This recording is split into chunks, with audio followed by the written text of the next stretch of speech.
Okay. You ready? Are we ready for him? That's the question. Jaya Radha Madhava Kunja Bihari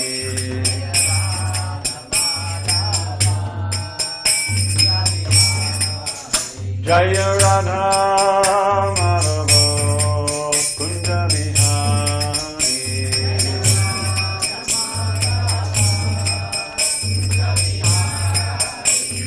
Gopi Jana Vallabha Girivardhari Gopi Jana Vallabha Girivardhari Jai Gopi Jana Vallabha Girivardhari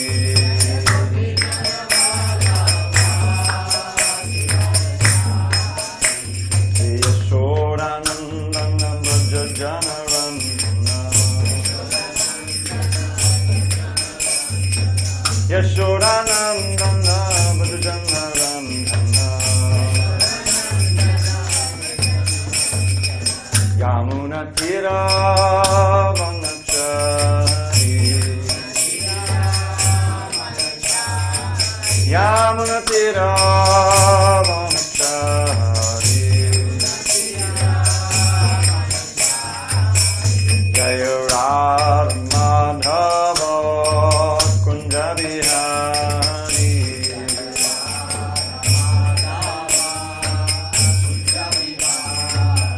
Jaya Radha Madhava Kunja Bihari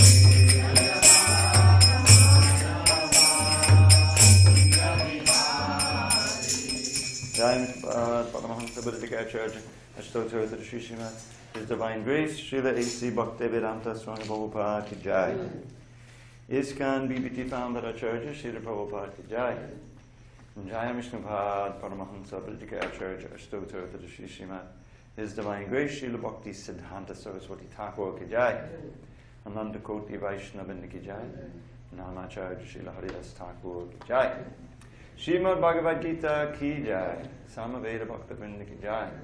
All glories to the assembled devotees. All glories to the assembled devotees. All glories to the assembled devotees. All glory to Shri Guru and Gauranga.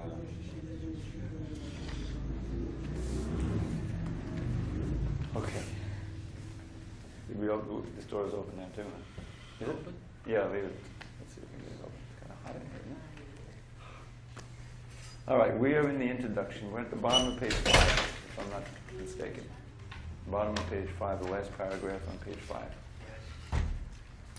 Om Namo Bhagavate Vasudevaya. Om Namo Bhagavate Vasudevaya. Om Namo Bhagavate Vasudevaya.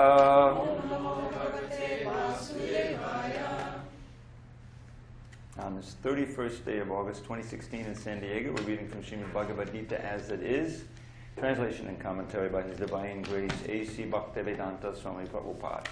We are in the introduction, page 5, last paragraph. So just to recap, Srila Prabhupada has is beginning to explain why he feels the need for another Bhagavad Gita. And the main reason is that all the other Bhagavad Gita translations are not given by devotees, and therefore the actual message cannot be understood. And therefore the last sentence of the previous paragraph, so how can a human being understand Lord Sri Krishna without becoming his devotee? The whole idea is that to understand, we need Krishna from within our heart to give us the ability to understand. Therefore the Bhagavad Gita should be taken up in a spirit of devotion. One should not think that he is equal to Krishna, nor should he think that Krishna is an ordinary personality, or even a very great personality. Lord Sri Krishna is the Supreme Personality of Godhead. So according to the statements of the Bhagavad Gita, or the statements of Arjuna, the person who is trying to understand the Bhagavad Gita, we should at least theoretically accept Krishna as the Supreme Personality of Godhead. And with that submissive spirit, we can understand the Bhagavad Gita. Unless one reads the Bhagavad Gita in a submissive spirit, it is very difficult to understand the Bhagavad Gita because it is a great mystery. Just what is the Bhagavad Gita? The purpose of the Bhagavad Gita is to deliver mankind from the nescience of material existence. Every man is in difficulty in so many ways, as Arjuna also was in difficulty in having to fight the battle of Kurukshetra. Arjuna surrendered unto Sri Krishna, and consequently this Bhagavad Gita was spoken. Not only Arjuna, but every one of us is full of anxieties because of this material existence. Our very existence is in the atmosphere of non-existence. Actually, we are not meant to be threatened by non-existence. Our existence is eternal. But somehow or other, we are put into asat. Asat refers to that which does not exist. Out of so many human beings who are suffering, there are a few who are actually inquiring about their position as to what they are, why they are put into this awkward position, and so on. Unless one is awakened to this position of questioning his suffering, unless he realizes that he doesn't want suffering, but rather wants to make a solution to all suffering, then one is not to be considered a perfect human being. Humanity begins when this sort of inquiry is awakened in one's mind. In the Brahma Sutra, this inquiry is called Brahma Jigyasa. Atato Brahma Jigyasa. Every activity of the human being is to be considered a failure unless he inquires about the nature of the Absolute. Therefore, those who begin to question why they are suffering or where they come from and where they shall go after death are proper students for understanding the Bhagavad Gita. The sincere student should also have a firm respect for the Supreme Personality of Godhead. Such a student was Arjuna. Om Jnana Timirandasya Jnanandana Shalakaya Chakshu Unminitam Jnana Tasmai Shri Gurave Namaha. I was born in the darkness of ignorance. My spiritual master, Srila Prabhupada, opened my eyes with the torchlight of knowledge. I offer my humble obeisance unto him and all members of Sri Parampara.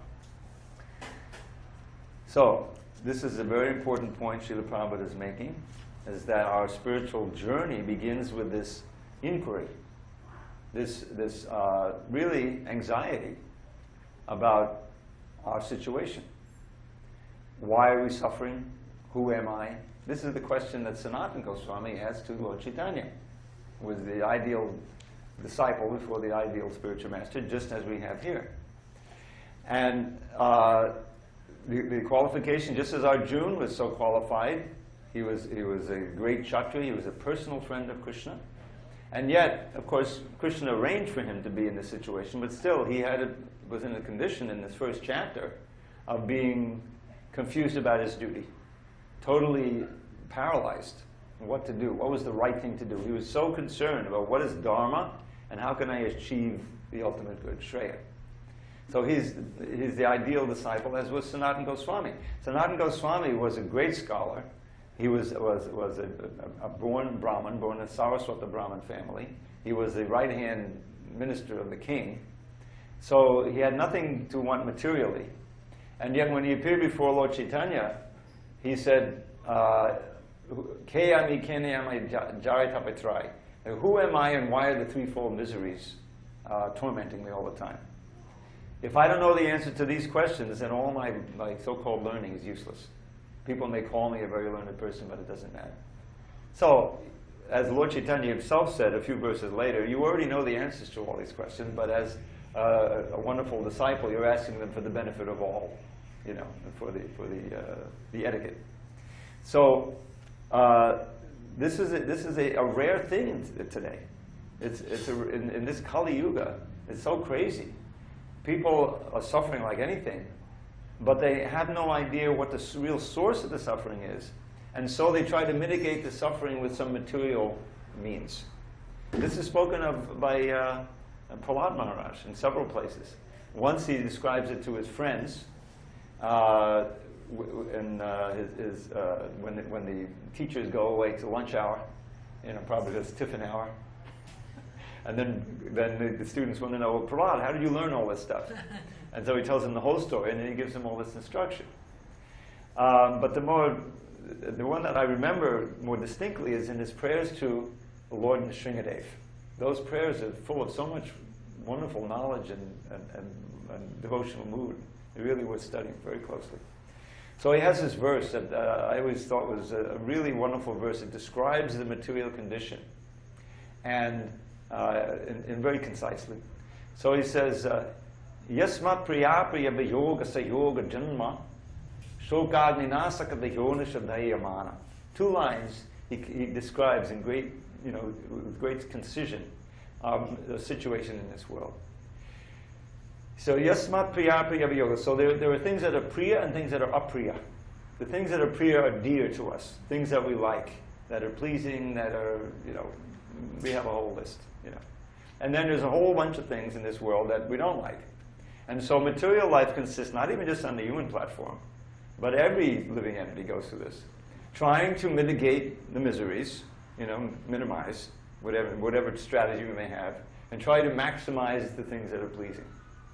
But in this verse, Prahlad says, the things that are priya, that are dear to us, beginning with the body, and those loved ones, the things that we regard as valuable, creature comforts, money, there's a whole list, are eventually, sooner or later, taken away from us. If the things aren't taken away, our ability to appreciate them or enjoy them is taken away. What good is it if you're, a super wealthy person living in a big house, but you have a disease, you can hardly eat anything, just plain gruel, Or, this is what happens. Eventually, you can't enjoy it anymore. So the dear things are taken away, sooner or later, suddenly or gradually. And those things which we don't want, which we do everything to fend off, are eventually thrown at us. If nothing else, old age, disease, and death, you can't avoid it. And there's so many other things, the threefold miseries, they just happen. The Adi-Daivic miseries especially, they suddenly come upon. Now there's 2 hurricanes threatening Hawaii, one after the other. They're coming at, you can see the map. Oh my God, aren't we glad we're in SanDiego, not Hawaii? But eventually, something happens in SanDiego too, right? So this is material world. So it's called a fire of lamentation. This causes so much anxiety in people. Before it happens, while it happens, and after it happened. So he says, Yasmat priya priya yoga sa yoga janma shokagna. This is the birth to the fire of lamentation. And not just one life. All right, I'll tolerate this life and it'll be all over. No. Sakala yonisha dayamana. I'm burning in this fire in all different births, in different species. Sakala yonisha dayamana. So he's described it like that. Now in the human form, we have what is called a dukkha aushadhi. Can anyone guess what that means? You know what dukkha? We have sukha and dukkha. The medicine to cure the misery. A remedy for the misery. Material life is mostly that. It's too cold, no, we have clothes. We're hungry, we have food. There's some threat, we have defense. Right? It just goes on and on. The medical industry, which sucks out over $1 trillion every year, way overpriced, is all about just mitigating disease. That's what it's all about. So this is called dukkha aushadhi. But then he says, dukkha aushadham tadapi dukkam. The aushadhi themselves, the remedy themselves, cause more misery. Cause more misery. The system of transportation, it didn't have to be this way. That you go in LA and it's the traffic is impossible, the cars are there. I lived in LA in the mid-70s, before they had all the catalytic converters and everything. Every day, super pollution. I was coughing all the time. It's still bad, but it's become much better. So this is what happens. And then, of course, the big one is, the Chinese also want to have, all of them want to have cars. The Indians all want to have cars. So the planet can't take it. So you have that misery coming from, from the so-called remedy of being able to get to point A to point B much faster. Prabhupada tells a story in a class. It used to be that people lived close, they worked close to where they lived, and they got around by maybe bullock cart, or walking. And so you had your circle of friends all in the village, within walking distance or a few kilometers, But now, with the airplane and the car. You have friends 50 miles, 100 miles across the world. You know, oh, I'll come to see you. You're sitting in SanDiego. They're in Ireland. All right, I'll make a trip. You know, thousands of dollars to go. So there's a backside to all of the development of technology. So he says, Dukkha dukkam, and then he gives the analysis of the whole thing. Why all this misery in like 4 syllables. Atadhyaham, 5 syllables. The whole thing is, all the misery is, I'm thinking of something I'm not, namely this body. Atat means that which is not true. Dhya aham. My mentality, dhya, intelligence, my idea is that I'm this body, the root of the whole thing. That's the false ego. So 3 lines, he's described the problem, unmitigatable in the material sphere, and the root of the problem. And the 4th line, he gives a solution. Now he's speaking to Lord Nrsingadev. Bhuman brahmami vadame tabadasya yogam. Oh great Lord, Bhuman, for this soul wandering in this world, brahmami, just speak to me. Teach me your dasya yoga. It's synonymous with bhakti yoga, the yoga of servanthood to you. This is the answer. To get beyond, first of all, to actually live on the platform that we are as spirit souls, and to transcend all the anxieties. So much in the Bhagavad Gita, as we read, Krishna begins his instruction. It has to do with tolerating, rising above the dualities of this world, to have fixed intelligence. With that fixed intelligence, you can think of Krishna. You can be steady in devotion, and you can mitigate so many of the difficulties. I'm just hearing the Prabhupada lectures. You should really listen every day. You know, he's speaking in Kapila Dev's teachings. You know, I pulled out this thing called the Sadhu Sangashtika near the beginning of his teachings to his mother. Kapila Dev teaches his mother. Chapter 3, Canto 3, Chapter 25, beginning text 20. There's 8 verses. And I love to listen to Prabhupada's lectures on those. It was part of a book, the Teachings of Lord Kapila, we made into.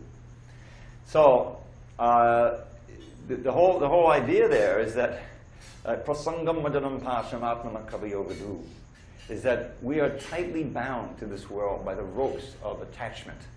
There's sangha, and then there's prasanga. The prefix pra intensifies everything. You know. So Prabhupada even prakrishta rupena. Prakrishta means it makes it more. So we have attachment, and then there's like really firm attachment. So the attachments we have in this world are like ropes that bind us life after life to this. You know, this is called the vidya granta, the knots or ropes in the heart. So it's a prasangam pasham. Pasham means ropes.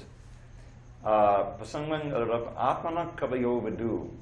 For the soul, they're tightly bound to this world with the ropes of powerful affection or attraction. Those who are wise know that that affection, that attraction, and association, sangha, has to be redirected toward the sadhus. Sadhus means devotees. Yeah. And then he describes in 3 verses who are the sadhus.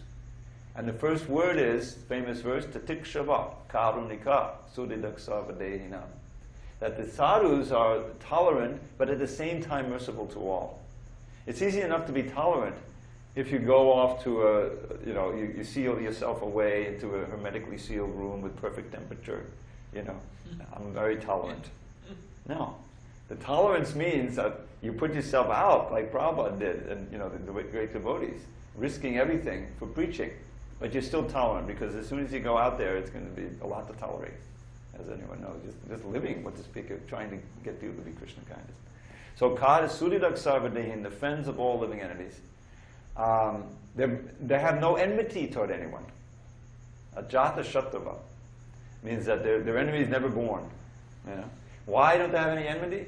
Because they have no personal desire. You know, they're not trying to overlord it someone else so that they can get more, percentage of the material enjoyment or whatever like that. So it's all, so the devotees are classically, the pure devotees, they feel no enmity. So this is and then of course the pure devotees, Mayananyena bhavinam bhaktim kurvanti yedvidham, very firm, determined to render pure devotional service to Krishna. Give up any activity that is standing in the way, or any relationship that stands in the way.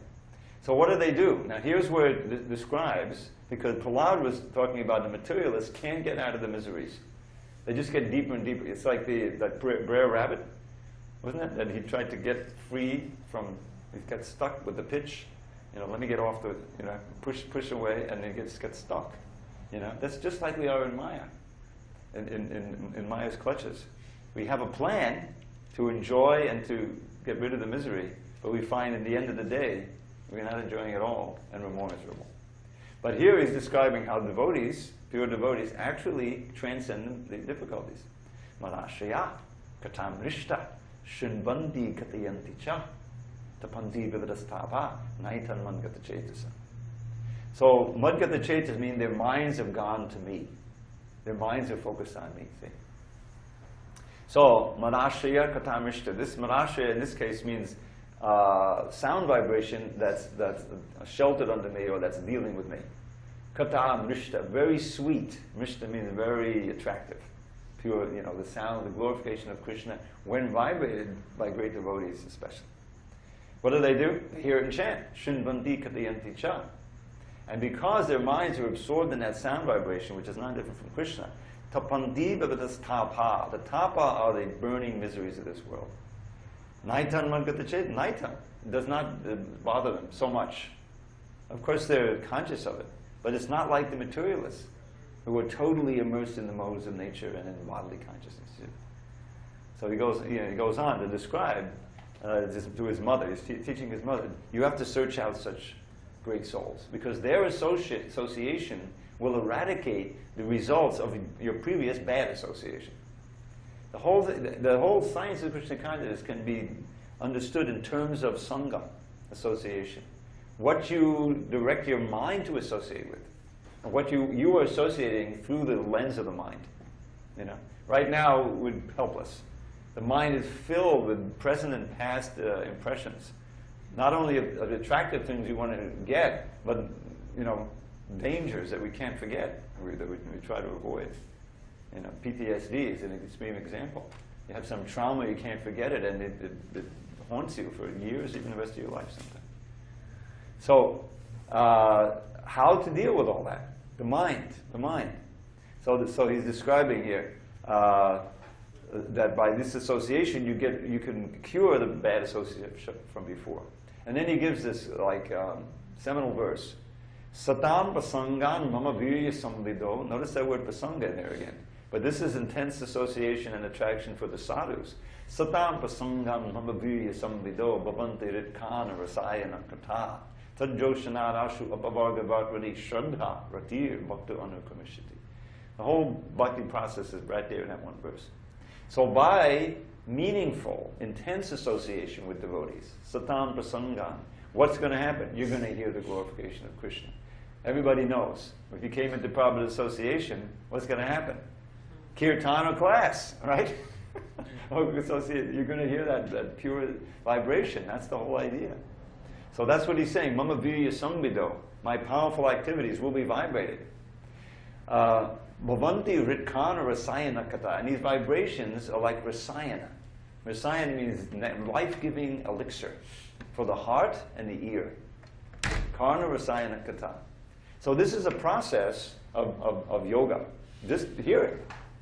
And so he said, Tadjoshana, employing this process of hearing from great souls. Ashu, quickly, apavargavartmani, you're on the path of liberation now.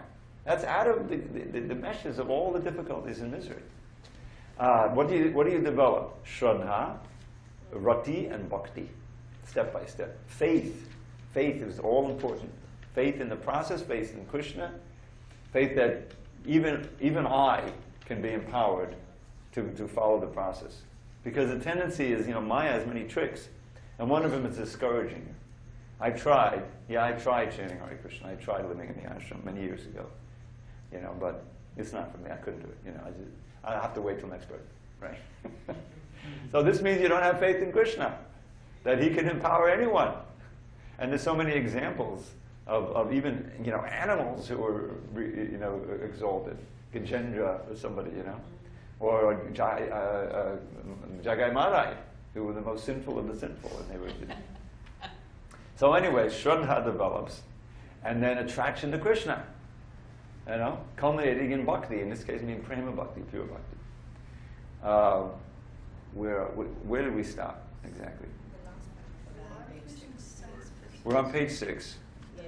Yeah, actually the second to last paragraph we're going to read from page 6. Do you have it? Yeah. Okay. Alex. All right. So anyway, so the idea is that in order for this process to work, we have to have access to the pure devotees. And that's what Prabhupada is saying here, is that it's rare for someone to come to this point of inquiry. But if they can come into the right association and hear from the right source, then the seed can be planted, and the faith can grow, and the attraction can grow. And the culmination, I won't give you that was 6 verses. The last 2 describes how detachment grows, and ultimately one realizes Krishna. You can look it up, 3:25:20. Everybody's got an iPod, and on an iPod you got all the books, right? Or whatever. Anyway, you look up the 3rd canon. All right, we're going to go on with this introduction. Lord Krishna descends specifically to reestablish the real purpose of life when man forgets that purpose. Even then, out of many, many human beings who awaken, there may be one who actually enters the spirit of understanding his position, and for him this Bhagavad Gita is spoken. Actually, we are all swallowed by the tigress of nescience. You can remember that phrase. We're all swallowed by the tigress of nescience. But the Lord is very merciful upon living entities, especially human beings. To this end, he spoke the Bhagavad Gita, making his friend Arjuna his student. Being an associate of Lord Krishna, Arjuna was above all ignorance, but Arjuna was put into ignorance on the battlefield of Kurukshetra, just to question Lord Krishna about the problems of life, so that the Lord could explain them for the benefit of future generations of human beings and chalk out the plan of life. Then man could act accordingly and perfect the mission of human life. The subject of the Bhagavad Gita entails the comprehension of 5 basic truths. So now Prabhupada is going to outline the subject matter. First of all, the science of God is explained, and then the constitutional position of the living entities, the jivas. There is Ishvara, which means the controller, and there are jivas, the living entities, which are controlled. If a living entity says that he is not controlled, but that he is free, then he is insane. The living being is controlled in every respect, at least in his conditioned life. So in the Bhagavad Gita, the subject matter deals with the Ishvara, the supreme controller, and the jivas, the controlled living entities. Prakriti, material nature, and time, the duration of existence of the whole universe, or the manifestation of material nature, and karma, activity, are also discussed. The cosmic manifestation is full of different activities. All living entities are engaged in different activities. From the Bhagavad Gita, we must learn what God is, what the living entities are, what Prakriti is, what the cosmic manifestation is, how it is controlled by time, and what the activities of the living entities are. So this knowledge, this is called sambandha. Again, I reiterate, the science can be understood in various ways, the science of bhakti. And one is this understanding of threefold phases: sambandha, avidya, prayojana. Sambandha is understanding who is the Supreme Lord, who we are, what this world is, how it works. That's the Kala and Prakriti come in there, and the relationships between all of them. This is essential information. It's like if you want to do anything, any project. Say you want to fix a car. Well, first you have to know how it works. I mean, if I would open up the hood of a car, I might as well be, looking at a blank wall. I have no idea what goes on. I never was one of those guys who gets into the car. I've been lucky. I've been driving for a long time. But some people know that, right? So at least I know where to go to find those people. But the thing is, it takes attention and desire to find out how the car works. And so suppose I want to become a mechanic. So I have to hang out with the mechanics. I have to go where they fix the cars. I have to maybe become an apprentice, get the literature, right? How does, now the cars are much more complicated than they used to be when I was growing up, So you have to read this Shastra.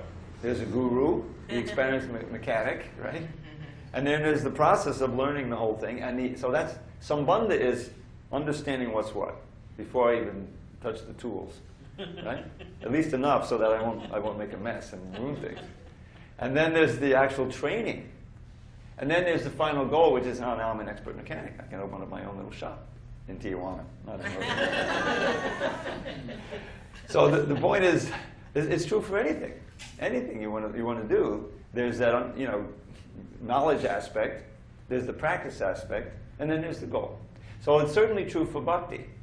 But the difference is, this is life and death, ultimate questions we're dealing with here.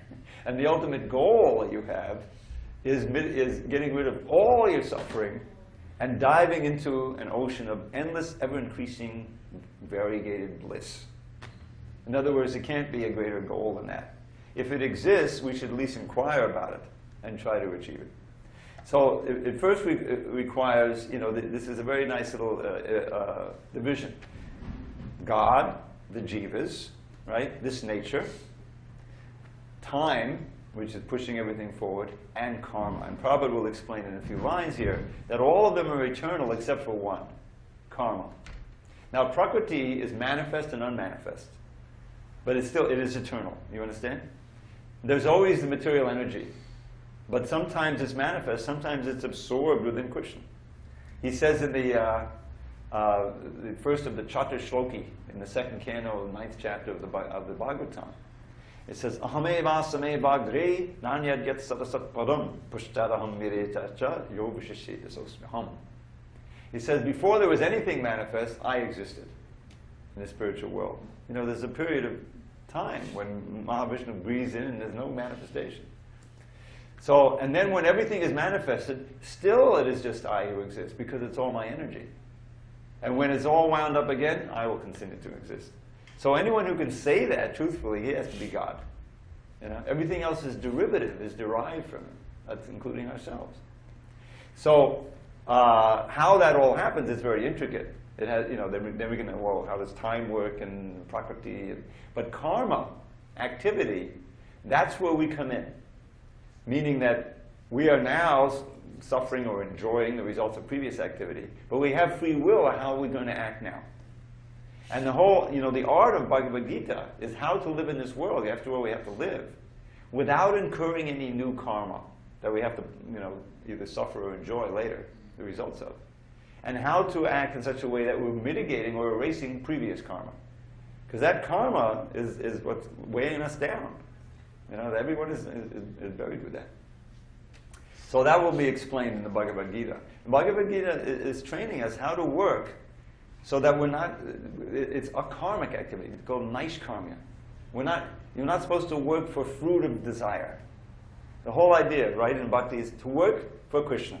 You join the Harekrishnas, and all right, Bhakta Tom, take out the garbage. I remember, it's take out the garbage, wash the pots, or clean the bathroom. Right? Those are your choices, your career choices right there. And there's no pay. You're not going to pay. So the whole idea is, if you're going to do it, you're going to do it for Krishna. And that's, I remember doing it. I was chanting Hare Krishna, taking out the trash, and my temple commander, who would then initiate his Bhakti Vinod. Did you know Bhakti Vinod? He was kind of an East he said, I think you're going to make it, Bhakti Town. Because I was blissfully taking out the trash. So the whole idea is your whole life is supposed to be meant like that. Non-ego. No ego. Everything for Krishna. Right? And that way, Krishna quickly eradicates your karma, previous karma. Karma, even when you just start chanting Hare Krishna, But the trick is not to fall back into the trap of incurring new karma. So if you stay on the devotional path, then you're free. And you can feel the freedom. You can feel the sense of liberation. And so anyway, that karma is not eternal. Everything else is eternal. Karma can be eradicated completely for us. Okay, any questions on these 5 subjects? Probably we'll go through some more detail here on these. No? Okay. Let us proceed. One of the 5 basic subject matters in the Bhagavad Gita is established that the Supreme Godhead, or Krishna, or Brahman, or the Supreme Controller, or Paramatma, you may use whatever name you like, is the greatest of all. The living beings are in quality like the Supreme Controller. For instance, the Lord has control over the universal affairs of material nature, as will be explained in the later chapters of the Bhagavad Gita. Material nature is not independent. She is acting under the directions of the Supreme Lord. As Lord Krishna says, Mayadikshena prakriti suyate sachadachadam. This material nature is working under my direction. When we see wonderful things happening in the cosmic nature, we should know that behind this cosmic manifestation, there is a controller. Nothing could be manifested without being controlled. It is childish not to consider the controller. For instance, a child may think that an automobile is quite wonderful to be able to run without a horse or other animal pulling it. But a sane man knows the nature of the automobile's engineering arrangement. He always knows that behind the machinery there is a man, a driver. Similarly, the Supreme Lord is the driver under whose direction everything is working. Now, the jivas, or the living entities, have been accepted by the Lord, as we will note in the later chapters, as his parts and parcels. A particle of gold is also gold. A drop of water from the ocean is also salty. And similarly, we, the living entities, being part and parcel of the Supreme Controller, Ishvara, or Bhagavan, Lord Sri Krishna, have all the qualities of the Supreme Lord in minute quantity, because we are minute Ishwaras, subordinate Ishwaras. Ishwaras means controller. We are trying to control nature, as presently we are trying to control space or planets, and this tendency is, to control is there because it is in Krishna. But although we have a tendency to lord it over material nature, we should know that we are not the Supreme Controller. That is explained in the Bhagavad Gita. What is material nature? This is also explained in the Gita as inferior prakriti, or inferior nature. The living entity is explained as the superior prakriti. Prakriti is always under control, whether inferior or superior. Prakriti is female, and she is controlled by the Lord, just as the activities of a wife are controlled by the husband. Prakriti is always subordinate, predominated by the Lord, who is the predominator. The living entities and material nature are both predominated, controlled by the Supreme Lord. According to the Gita, the living entities, although parts and parcels of the Supreme Lord, are to be considered Prakriti. This is clearly mentioned in the 7th chapter of the Bhagavad Gita. Aparematastvanyam prakritim viddhime param jiva bhutam. This material nature is my inferior Prakriti, but beyond this is another Prakriti, jiva bhutam, the living entities. Material nature itself is constituted by 3 qualities: the mode of goodness, the mode of passion, and the mode of ignorance. Above these modes there is eternal time, and by a combination of these modes of nature, and under the control and purview of eternal time, there are activities which are called karma. These activities are being carried out from time immemorial, and we are suffering or enjoying the fruits of our activities. For instance, suppose I am a businessman and have worked very hard with intelligence and have amassed a great bank balance. Then I am an enjoyer. But then say I have lost all my money in business. Then I am a sufferer. Similarly, in every field of life, we enjoy the results of our work, or we suffer the results. This is called karma. Ishvara, Supreme Lord, Jiva, the living entity, Prakriti, nature, Kala, eternal time, and karma, activity, are all explained in the Bhagavad Gita. Out of these 5, the Lord, the living entities, material nature, and time are eternal. The manifestation of Prakriti may be temporary, but it is not false. Some philosophers say that the manifestation of material nature is false, but according to the philosophy of the Bhagavad Gita, or according to the philosophy of the Vaishnavas, this is not so. The manifestation of the world is not accepted as false. It is accepted as real, but temporary. It is likened unto a cloud which moves across the sky, or the coming of the rainy season, which nourishes grains. As soon as the rainy season is over, and as soon as the cloud goes away, all the crops which were nourished by the rain dry up. Similarly, this material manifestation takes place at a certain interval, stays for a while, and then disappears. Such are the workings of Prakriti. But this cycle is working eternally. Therefore, Prakriti is eternal. It is not false. The Lord refers to this as my Prakriti. This material nature is the separated energy of the Supreme Lord, and similarly, the living entities are also the energy of the Supreme Lord, although they are not separated, but eternally related. So the Lord, the living entity, material nature, and time are all interrelated and are all eternal. However, the other item, karma, is not eternal. The effects of karma may be very old indeed. We are suffering or enjoying the results of our activities from time immemorial. But we can change the results of our karma or our activity, and this change depends on the perfection of our knowledge. We are engaged in various activities. Undoubtedly, we do not know what sort of activities we should adopt to gain relief from the actions and reactions of all these activities, but this is also explained in the Bhagavad Gita. So ultimately you see that we have a chance. We have a great chance now to perfect our lives. It's in our hands. We have a certain amount of free will. Krishna is the completely free actor. He can do whatever he wants. He's perfectly all-powerful. Right? And because we are part and parcel of Krishna, we have a minute independence as well. But the problem is we forget that we're not the supreme controller, and we try to act on our whims, whatever we want. But then we get smashed by the material energy because we're not supreme. We're very, very dependent, insignificant. So our perfection lies in dovetailing our activities with the will of the Supreme. That's bhakti in a nutshell. That's our perfection. And that's really where we become happy. It's a great paradox because we have, every living entity has these two motivations, which I mentioned. Try to mitigate the misery and try to maximize the happiness. Right? But when we do that without reference to reality, we do it on our own, in the illusory, we inevitably get just the opposite. But in Krishna consciousness, when we really forget about or neglect our efforts to mitigate our difficulties and maximize our happiness, and just think of the interests of the Lord as expressed through the desires of the spiritual masters, right? Then we find ourselves actually becoming free from difficulties and becoming happier and happier. It's a paradox.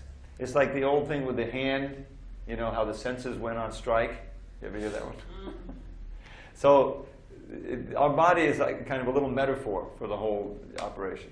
So think of the stomach as the Lord, the enjoyer, right? We eat so many things and the stomach enjoys, right? So the senses are thinking, we're working so hard. We're doing all the work, running around, the feet, say, you know, and the brain is working and the hands are working. And all of it is simply to get money to buy food to put in the stomach. And we're not enjoying. But we're going on strike until we can enjoy it. So they go on strike, and you know, so gradually there's no food going in, and they get weak, right? They find themselves, you know, they have another meeting. And what happened? So well, of course, you know, because when you eat, the energy goes through all the senses. So they say, okay, we better go back to the regular thing. So they go back. So it's just like that. In fact, that analogy is used in the Bhagavad. Yata tadomul nishechedena chimdati tatskanda pujo pashaka pranopahara chayatendriyaram tataiva sarvahanamachiteja. That just as by watering the root of a tree, right, all of the branches and the leaves and fruits and flowers are nourished, and by putting food in the stomach, all the senses are nourished. Similarly, by worshipping Achyuta, Krishna, all the demigods are pleased. You don't, you know, and that our material situation is all linked up to the demigods. If they're pleased with us, what's the point of all this sacrifice? You know, in other words, you know, in the Vedic culture, oh, I have to do the Indra Yajna, you have to do this yajna, you know, to propitiate the gods. So they'll send the rain, so they won't send too much rain, right? It's the idea that we're linked up to the gods, to the universal form. So for our peace and prosperity, we better make sure that they're happy with us. So, but here it says, no. You just worship at Krishna, and everyone is taken care of. Just like feeding the stomach, or just like watering the root of the tree. So when we become happy in Krishna consciousness by forgetting about our happiness and just trying to serve. Just being happy. But that's not an alien idea to us. You know, what is the spirit of Christmas? Right? The spirit of Christmas is basically that all the parents get together and load their kids up with gifts, right? And then if they see their gifts happy under that tree, that's good, we're happy. It's really the spirit of giving. Of course, it's been corrupted, you know, materially. But that's the whole idea. And that's the essence of love, is concern for the other's happiness. And the wonderful thing about it, and this is where, this is the real depth of bhakti, is that Krishna also takes pleasure in the same thing. He takes pleasure in seeing his devotees happy. And they take pleasure in seeing him happy. And so he gives the opportunity to serve him. And for those devotees who love him the most, he gives the opportunity to serve him in the most intimate way. The gopis or other friends in Vrindavan, Why? So Mother Yashoda is loving Krishna and thinking she's covered by Yoga Maya. Krishna's done this. So that she will think, oh, this is my little baby. And I have to suckle him, I have to protect him and everything. And when she sees, and this is described, I have this description of Damodar Leela that's coming up by Rupa Goswami. So, we know the Damodar Leela where Krishna stops the churning and then she suckles him and then she runs off. But while she's suckling him, he describes, and she's seeing, I've never, been married, but I mean, he stops suckling and he's speaking a little bit, the words of a child. And she's just in ecstasy, and the little teeth are coming in, In other words, it's the idyllic mother-child relationship. And the same thing is true for the friends. They're all idyllic, So he's giving them the opportunity to serve him in the way that they want to. And that makes them happy. But their happiness is seeing that Krishna is blissful in their company. So and both of them are forgetting about their happiness. But they're most happy and blissful because the others are happy. So this is like, all right, we got to wrap our mind around it because we're so geared to the ego, What? All I do is serve? What about me? What about me? When do I get served? So that's the false ego speaking. But when you remember that we're part and parcel of Krishna, and that when we serve Krishna, we're really serving our real self, then it all makes sense. And it comes out of the realm of theory when you actually do it and you experience even a little drop, a hint of bliss. Some kirtan where you're not thinking of yourself. Am I doing the step right? You're not thinking about that. You're just thinking about the holy name. You're glorifying Krishna. You're looking at the altar, or whatever. You're absorbed in Krishna through the sound vibration. You forget yourself because you're quote self, and you remember your real self, the supreme self, Krishna. That's actually how it works. So then, karma, our activity. Here's one other little, verse that really encapsulates the whole thing. There's this wonderful section in the 11th canto. The 11th canto is very important. It has the Uddhava Gita, and it has the instructions of the 9 Yogendras. These are these 9 yogi sons of Maharaj Bharat. And one of these instructions, each one is a nice little lesson you can study in and of itself. So the first one deals with how one can be at complete peace and free of all fear. So I won't give you the whole thing. It's a whole lesson, but there's like 4 or 5 very famous verses. And he describes there that if one simply worships Achyuta's lotus feet, one will be free of fear. All right, well, that's not so easy to do right away from our conditioned state, right? So we need Bhagavad Dharma. And the Bhagavad Dharma is what is spoken by Krishna himself. But that's that's the completely safe side. If you just follow that, we just went through the last 2 verses of Krishna's instruction. Think of me, become my devotee, worship me, bow down to me. You'll certainly come to me because you'll be very dear to me, you'll be my friend. Give up all other dharmas, surrender unto me, I'll protect you and everything. If you can just understand those 2 verses, you don't need the rest of the Gita. That's what he says there. Give it all up. Not so easy to understand. But it's spoken by Krishna, very simple. And if you just follow that, he says you can run with your eyes closed and you'll never trip. And it's a metaphor, meaning that no matter what else you do, if you just follow that, you'll be fine. What were you going to say? Can you read those verses again, please? The ones from the Gita? Yes. Yeah, I mean, I could just recite them to you. Okay. Text 1865 and 66. 1865, he works up to it, he said, now I'm again going to tell you the most confidential knowledge, the essential knowledge. And the essential is, just think of me, become my devotee, worship me, and bow down to me. You're sure to come to me because you're my very dear friend. He's speaking to Arjuna, but he's speaking to us also. And then that famous 1866, Sarva Dharma Parityaja Mahamekam Saranam Vraja. Just give up all other dharmas and surrender only unto me. I'll protect you from all sin-free actions. Do not fear. Ma Shucha. It's like this mudra, like Radharani, she always has the hand. Oh, don't worry, just chant Hare Krishna. That's the essence of the whole thing. So here he's also saying the same. So then he gives the formula. And it's just an expansion of these verses. The Kayena Vacha Manasendriyava Buddhyatmanava Nusata Swabhavat Kadoti Yadyat Sakalam Bodasmai Narayanayeti Samarpayeta. Whatever we do, now he covers all bases here, with our body, with our words, with our mind, with our senses, Kayena Vacha Manasendriyava, with our intelligence, with our self. All of these things that we all have individually according to our previous activities. We all have a set of those, right? Whatever you do, you feel you consciously feel this is an offering to Narayan. This is an offering to Radhagiridhari. Now, of course, you can't just do any old thing and say, "Oh, this is an offering." In other words, it has to really be in the line. But if you're living your life in such a way that whatever you're doing with your mind, body, words, and your intelligence and everything is actually an offering to Krishna, and then you're liberated. You're perfect. But he said, "Oh, not so easy." Anyway, he goes on and says how you can get to that point. And believe it or not, he talks about chanting the holy name, right in this instruction. I'll share it with you next time because it's getting a little late.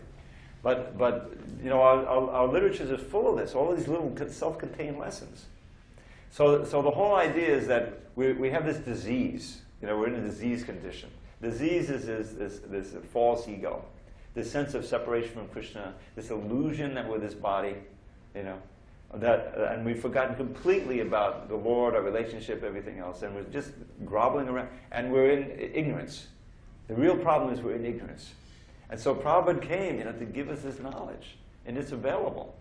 So we just have to take it with the right mood, study and apply it.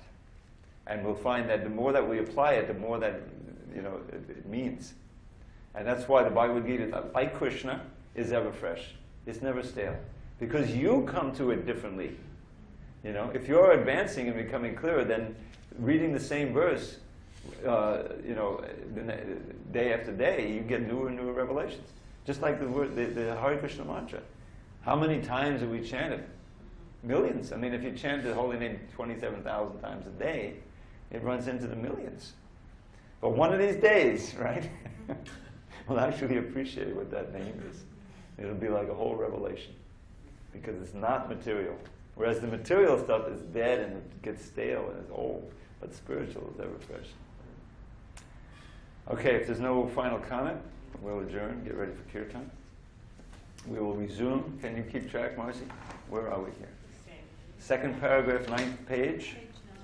All right, the position of Ishu. Okay. All glories to Srila Prabhupada. Hare Krishna.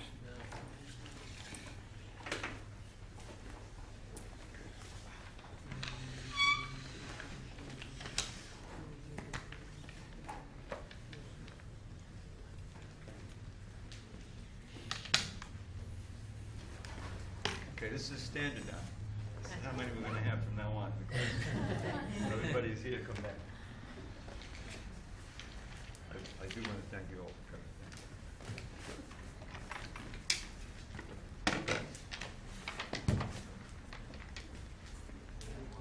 You.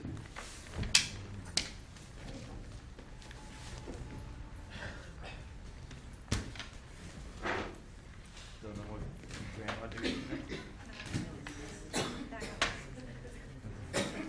I'm recording all this.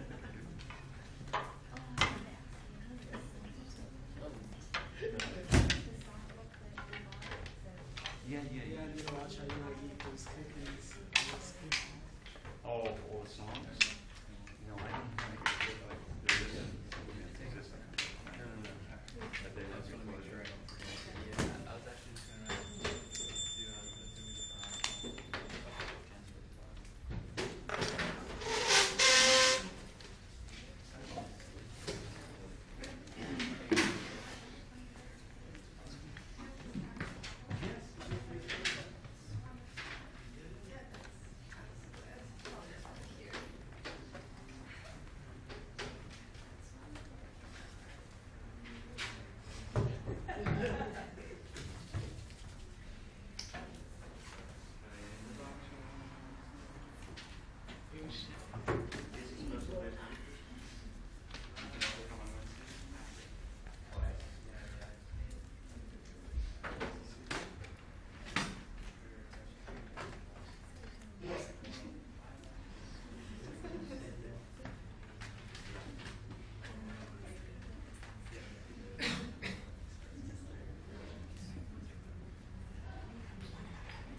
Namo Vishnu Padaya Krishna Prestaya Bhutale Srimate Bhakti Vedanta Swami Iti Namine Namo Vishnu Padaya Krishna Prestaya Bhutale Srimate Bhakti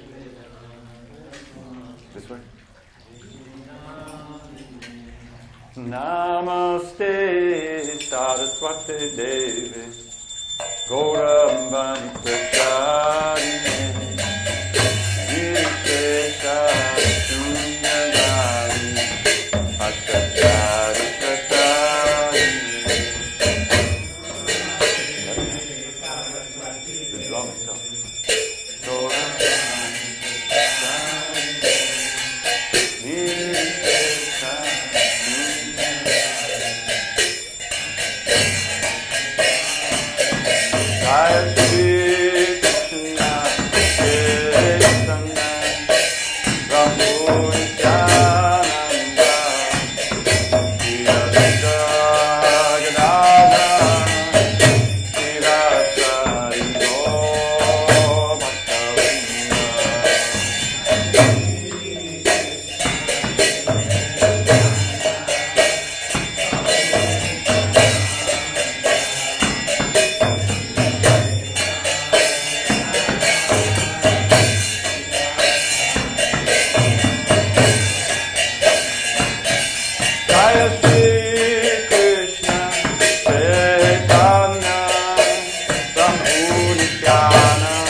Hare Rama, Hare Rama, Rama Rama, Hare Hare. Hare Krishna, Hare Krishna, Hare Bol.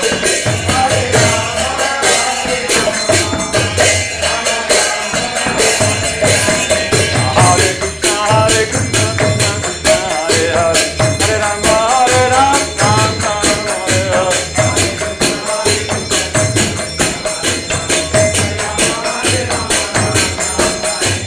Hare Krishna, Hare Krishna, Krishna Krishna, Hare Hare, Hare Rama, Hare Rama, Rama Rama, Hare Hare. Hare Krishna, Hare Krishna, Krishna Krishna, Hare Hare, Hare Rama, Hare Rama, Rama Rama, Hare Hare.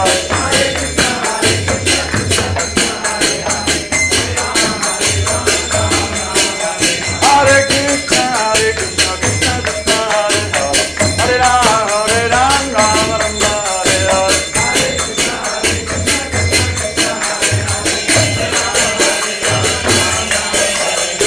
Hare Krishna, Hare Krishna, Krishna Krishna, Hare Hare, Hare Rama, Hare Rama, Rama Rama, Hare Hare. Hare Krishna, Hare Krishna, Hare Bol, Hare Bol.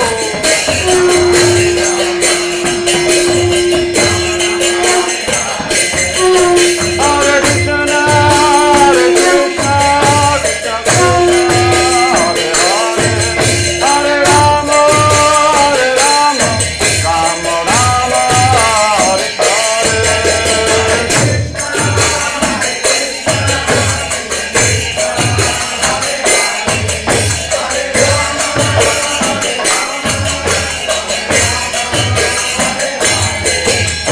Jai Shri Radha Girin Hare Ki Jai.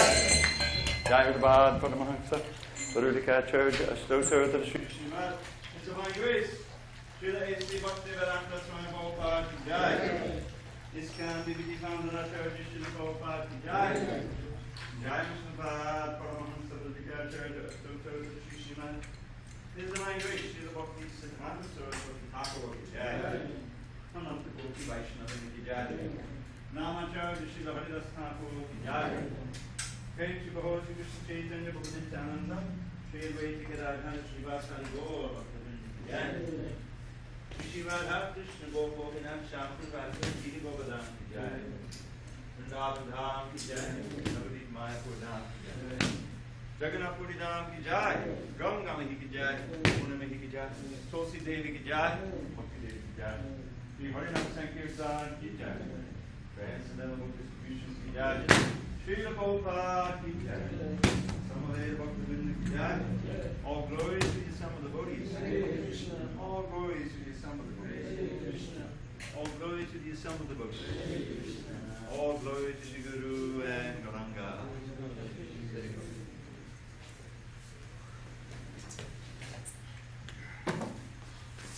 Namaste Narasimhaya.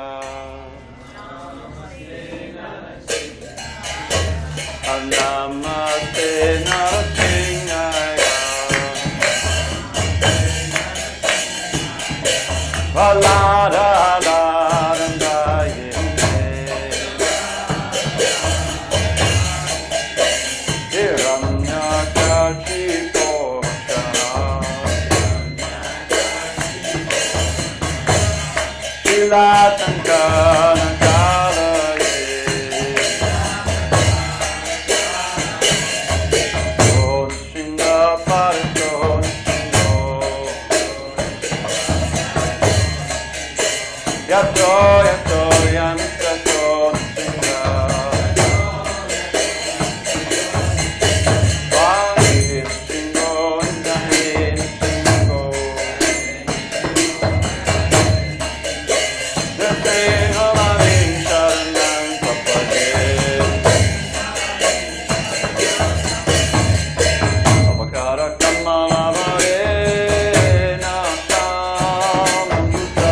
Just one of my toes like fell away before, so.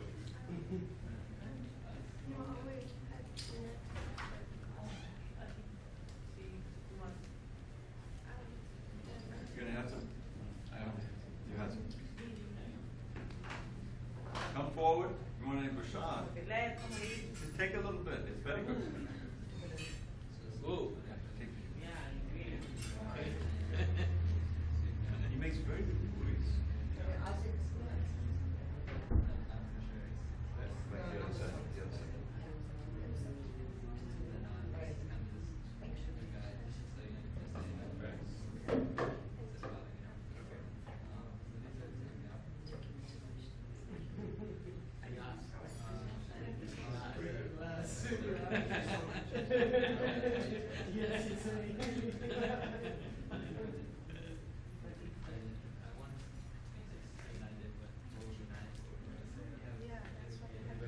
Oh, you have? Oh, this is just too. You stay for a while?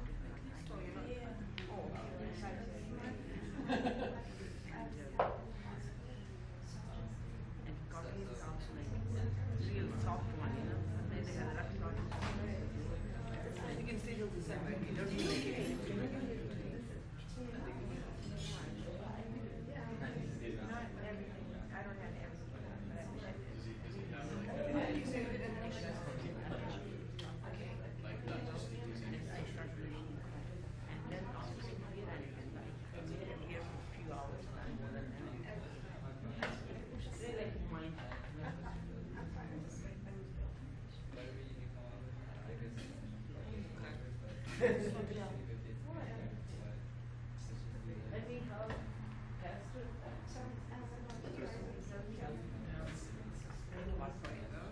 But I'm here.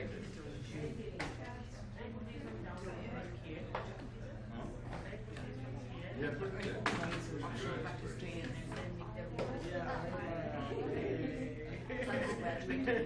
All right. Would you like some prasad? Please come. How about you? Yeah.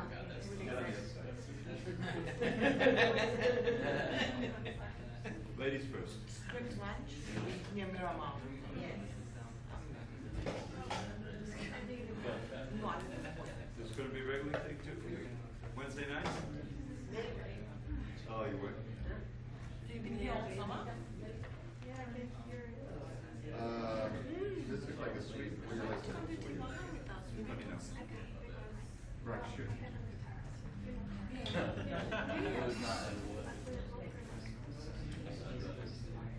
How about a fruit? Oh, is yours nice? Nope. I was in the car. I was in the car. Yeah. Oh, like we ran out of place here. We have thousands. Yeah, you did. Good morning. Are you big Is that enough? You can take another board. Oh, okay. All right. You're next. Trust me, I Suresh. That's enough. Good. And nice one. One left. That's not good. Good. Sweet. This is sweet. Good. Go. No.